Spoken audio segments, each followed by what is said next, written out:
Apa yang Anda bayangkan tentang Yunani, sebuah negeri yang menyimpan kejayaan masa lalu, tempat para filsuf legendaris seperti Socrates, Plato, dan Aristoteles menciptakan gagasan-gagasan besar yang masih kita pelajari hingga kini.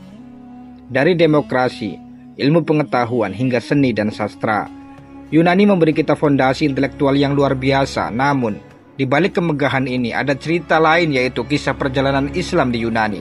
Bagaimana mungkin agama yang muncul di Timur Tengah berkelana hingga ke negeri para filsuf? Seperti apa pengaruhnya? Mari kita telusuri dari sejarah Yunani, kejayaan pemikirannya, hingga jejak Islam yang tersembunyi di tanah ini. Yunani merupakan sebuah negara di kawasan Eropa Tenggara. Negara ini berbatasan langsung dengan Albania di barat laut dan Turki di bagian timur lautnya. Kota terbesarnya adalah Athena yang berstatus sebagai ibu kota negara. Dikutip dari halaman US Department of State, pada tahun 2020, jumlah populasi di Yunani diperkirakan mencapai 10,6 juta jiwa. Dari sekian banyak angka tersebut, penduduknya menganut agama yang berbeda, dari mulai Kristen Ortodok, ateis, Islam, dan sebagainya. Yunani dikenal sebagai tempat lahirnya peradaban Barat. Peradaban Yunani kuno dimulai sekitar abad ke-8 sebelum Masehi, berkembang di kota-kota seperti Athena, Sparta, dan Korintus. Pemikiran mereka sangat mendalam dan bahkan bisa dianggap revolusioner. Di antara para filsuf terkenal ada Socrates yang mengajarkan tentang pentingnya moralitas dan refleksi diri melalui dialog, serta metode tanya jawab yang kini kita kenal sebagai metode Socrates. Muridnya Plato melanjutkan warisan Socrates dengan membangun filsafat yang mendalam tentang realitas dan dunia ide. Plato menciptakan akademi di Athena, sebuah sekolah filsafat pertama di dunia barat. Di sini pula Plato memperkenalkan konsep-konsep tentang keadilan, etika, dan pemerintahan yang kemudian menginspirasi banyak pemikir. Selanjutnya ada Aristoteles, murid Plato, yang memperluas pemahaman manusia tentang logika, biologi, etika, dan politik. Aristoteles mendirikan sekolah Lyceum dan mengajarkan pendekatan empiris, sebuah metode yang menekankan pentingnya bukti dan pengamatan langsung dalam mencapai kebenaran. Pemikiran para filsuf Yunani ini nantinya diterjemahkan oleh sarjana muslim pada abad pertengahan dan menjadi fondasi bagi perkembangan sains dan filsafat di dunia Islam, yang melahirkan sosok-sosok besar seperti Al-Kindi, Al-Farabi, dan Ibnu Sina.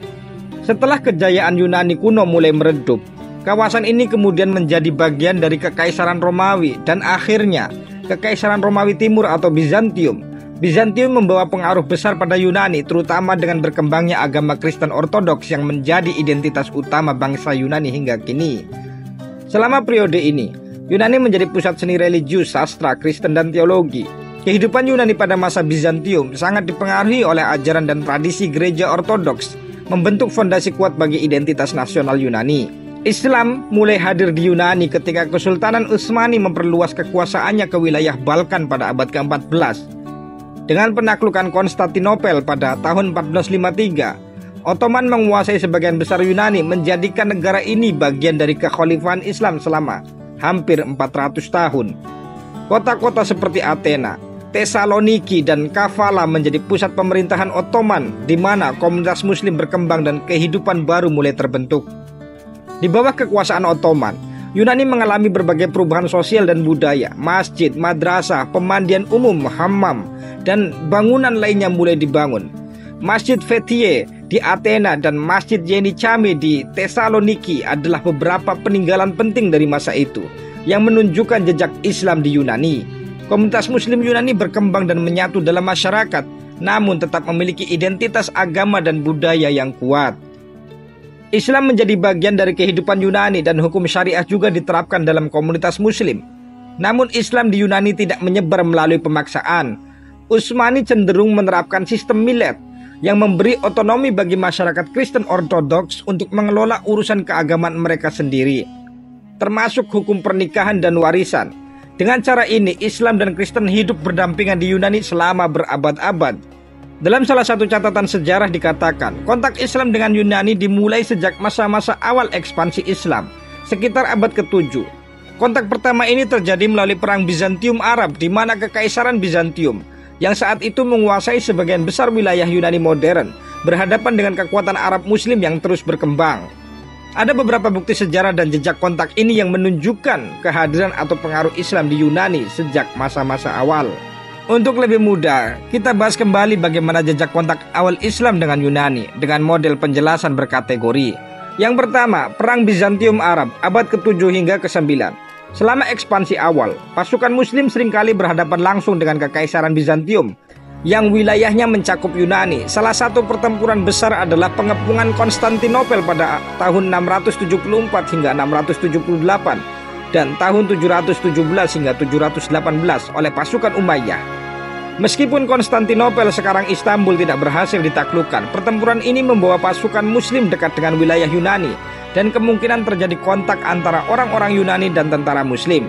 Dokumentasi dari sumber Bizantium menunjukkan bahwa terjadi pertukaran budaya baik melalui perang, perdagangan maupun pertukaran tawanan. Pada abad ke-7 hingga ke-10, Laut Aegea menjadi jalur utama dalam perebutan antara Bizantium dan kekhalifahan.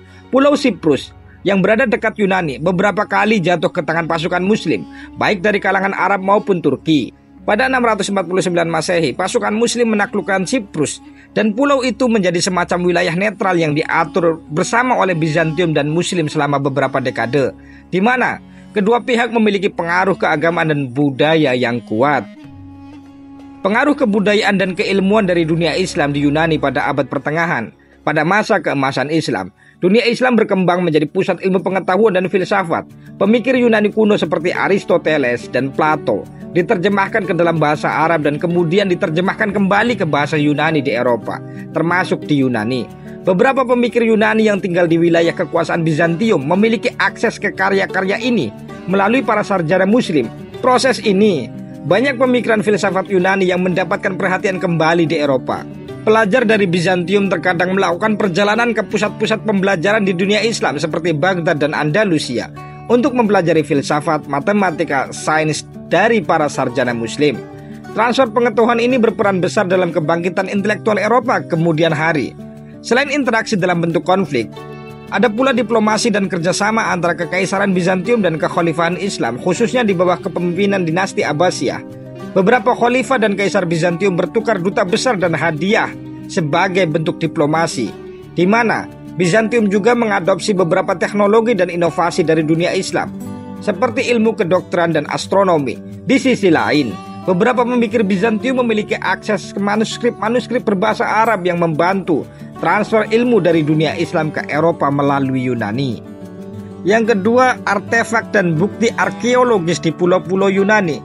Beberapa penemuan arkeologis di pulau-pulau Yunani seperti Krete dan Siprus menunjukkan adanya pengaruh Islam yang lebih awal. Pada abad ke-9, Pulau Krete sempat ditaklukkan oleh pasukan Muslim dari Andalusia yang dipimpin oleh Abu Hafs Umar al-Baloti. Krete berada di bawah kendali Muslim selama sekitar 1 abad, dari 827 hingga 960 Masehi, sebelum ditaklukkan kembali oleh Bizantium. Di Krete terdapat beberapa peninggalan berupa koin dan prasasti Arab yang menunjukkan adanya komunitas Muslim yang berkembang di sana. Yang ketiga, sumber-sumber Bizantium dan catatan perjalanan. Catatan Bizantium dan perjalanan dari abad pertengahan mencatat kehadiran komunitas pedagang Muslim di kota-kota pelabuhan Yunani. Pedagang Arab seringkali melakukan perjalanan melalui Yunani sebagai jalur perdagangan antara Timur Tengah, Afrika Utara, dan Eropa. Seiring dengan perdagangan, ide dan agama Islam juga mulai dikenalkan kepada penduduk lokal. Yang keempat, pengaruh Islam dalam seni dan arsitektur Bizantium. Meskipun tidak ada masjid atau bangunan Islam kuno yang bertahan di Yunani dari periode awal ini, pengaruh artistik terlihat pada beberapa elemen arsitektur Bizantium yang dipengaruhi oleh gaya seni Islam. Hal ini diduga muncul melalui interaksi yang berkelanjutan antara Bizantium dan dunia Islam, khususnya pada masa kekhalifahan Abbasiyah, ketika pertukaran budaya antara kedua peradaban ini berkembang pesat. Yang kelima, penemuan koin dan prasasti Arab di Yunani.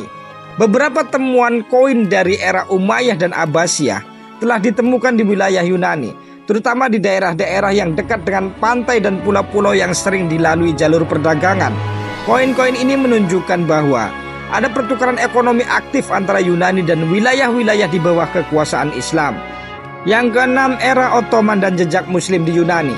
Masa Ottoman membawa Islam secara resmi dan lebih nyata ke Yunani. Dimulai pada abad ke-15, Yunani menjadi bagian dari Kesultanan Ottoman hingga abad ke-19.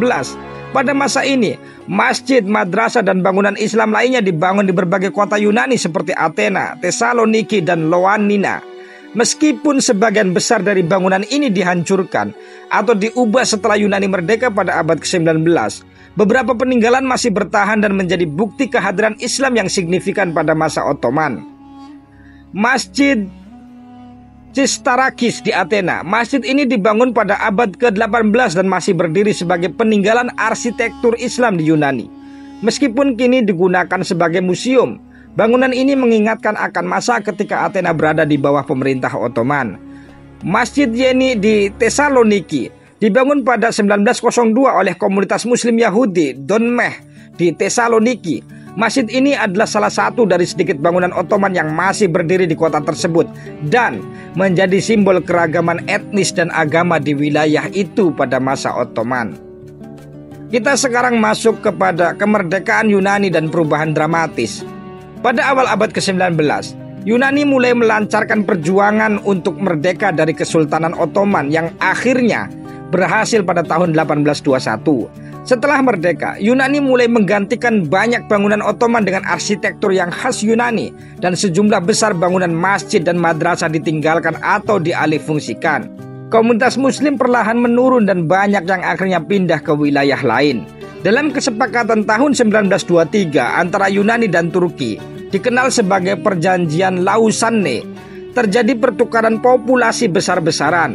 Muslim di Yunani ditransfer ke Turki, sementara Kristen dari Turki pindah ke Yunani. Hasilnya, jumlah Muslim di Yunani turun drastis, kecuali di wilayah Trakia yang hingga kini masih memiliki komunitas Muslim yang dilindungi secara khusus dalam undang-undang Yunani. Sekarang kita masuk ke Islam di Yunani modern. Sejak gelombang migrasi pada abad ke-20, populasi Muslim di Yunani kembali mengalami peningkatan. Muslim dari Albania, Suriah, Pakistan, dan negara-negara lain datang membentuk komunitas di berbagai kota Yunani, terutama di Athena. Meskipun begitu, kehidupan mereka tidaklah mudah karena sejumlah regulasi dan tantangan terkait pembangunan masjid dan hak-hak keagamaan. Setelah perjuangan panjang pada tahun 2020, Athena akhirnya memiliki masjid resmi pertama di era modern, yaitu Masjid Athena. Masjid ini menjadi simbol kebebasan beragama bagi komunitas Muslim di Yunani, meski masih menghadapi beberapa tantangan. Di Trakia, komunitas Muslim keturunan Turki yang dikenal sebagai Pomak tetap mempertahankan identitas Islam dan bahasa mereka. Hingga kini, Trakia memiliki masjid, sekolah agama, dan komunitas Muslim yang terus berkembang. Komunitas ini menjadi saksi bagaimana Islam bertahan di Yunani meskipun dalam jumlah yang terbatas. Kehidupan Islam di Yunani saat ini adalah cerita tentang komunitas kecil tetapi signifikan yang berusaha mempertahankan identitasnya di tengah budaya yang mayoritas ortodoks. Yunani memiliki komunitas Muslim yang cukup beragam, termasuk Muslim asli Trakia yang berbahasa Turki Pomak serta imigran dari Albania, Suriah, Pakistan, dan negara-negara lainnya. Kurang lebih ada 650.000 jiwa Muslim di Yunani. Konstitusi Yunani dalam mengakui Kristen Ortodoks Yunani sebagai agama resmi. Negara Yunani mengakui kebebasan beragama, yang berarti agama-agama lain termasuk Islam memiliki hak untuk menjalankan ibadah mereka. Yunani menjamin kebebasan beragama sesuai dengan pasal 13 Konstitusi Yunani. Setiap orang memiliki hak untuk menjalankan ibadah mereka sendiri. Namun, hak ini datang dengan beberapa pembatasan. Misalnya, untuk mendirikan tempat ibadah baru diperlukan izin resmi dari pemerintah yang seringkali sulit diperoleh bagi komunitas Muslim. Di luar Trakia, pemerintah Yunani tidak mengakui pengadilan syariah atau mufti sebagai pemimpin hukum bagi komunitas Muslim. Muslim di Athena misalnya tidak memiliki sistem hukum agama yang diakui untuk urusan pribadi mereka. Namun, pembukaan masjid resmi di Athena pada tahun 2020 adalah langkah penting dalam pengakuan hak-hak Muslim di luar Trakia. Komunitas Muslim di Trakia diperbolehkan menjalankan sekolah agama mereka dengan kurikulum yang meliputi bahasa Turki dan bahasa Yunani, serta ajaran agama Islam. Meski begitu, terdapat perdebatan dan ketegangan terkait kontrol negara atas sekolah-sekolah ini. Di luar itu semua, terdapat warisan filsafat dan sains Islam pada pemikiran Yunani modern. Melalui terjemahan karya-karya ilmuwan Islam ke bahasa Yunani dan Latin, Yunani berperan sebagai jembatan yang membawa pemikiran ilmiah dan filsafat dari dunia Islam ke Eropa. Pada masa Renaissance, Banyak karya ilmuwan muslim seperti Ibnu Sina, Al-Farabi, dan Al-Kindi yang diterjemahkan ke bahasa Yunani dan kemudian menjadi dasar perkembangan sains dan filsafat modern di Eropa. Pengaruh ini tidak hanya membantu kemajuan intelektual di Eropa, tetapi juga turut memperkaya filsafat dan pendidikan di Yunani modern. Sejarawan mencatat, hubungan antara Islam dan Yunani memiliki dinamika yang kompleks. Menurut sejarawan William Mallinson, Islam di Yunani menunjukkan bagaimana sebuah agama dari Timur Tengah mampu bertahan dan menyatu dalam budaya Barat. Meski menghadapi berbagai tantangan, nilai-nilai Islam yang dibawa Ottoman meninggalkan jejak sejarah dan budaya yang dalam. Bernard Lewis, seorang ahli sejarah Islam, mencatat bahwa Yunani merupakan titik pertemuan antara peradaban Islam dan Eropa. Yunani yang menjadi bagian dari Kesultanan Islam menunjukkan bahwa Islam dapat hadir sebagai kekuatan budaya yang mampu bersinergi dengan peradaban Barat. Sementara itu, sejarawan lokal seperti Vasilis Magoulas menekankan sejarah Islam di Yunani bukan sekedar cerita penaklukan. Ini adalah sejarah panjang yang penuh dinamika dari asimilasi budaya hingga toleransi agama. Jejak Islam di Yunani mengajarkan sebuah agama dapat hadir di luar wilayah asalnya, bertahan dan bahkan beradaptasi dalam konteks yang berbeda. Islam di Yunani adalah bagian dari sejarah besar yang menghubungkan peradaban Timur dan Barat. Dari para filsuf besar hingga Kesultanan Utsmani, dari perjuangan kemerdekaan Yunani hingga tantangan modern. Kisah ini menunjukkan Yunani bukan hanya negara para filsuf, tetapi juga tanah di mana Islam pernah berakar, tumbuh dan hidup berdampingan. Kini, meskipun hanya sebagai minoritas, komunitas Muslim di Yunani terus bertahan dan berkembang, membawa nilai-nilai agama yang sudah berakar sejak ratusan tahun. Kisah ini mengajarkan kita bahwa sejarah adalah milik semua, penuh warna dan kaya akan pelajaran. Mari kita melihat Yunani dengan pandangan baru, bukan hanya negara para filsuf, tetapi juga tanah di mana Islam pernah berjejak.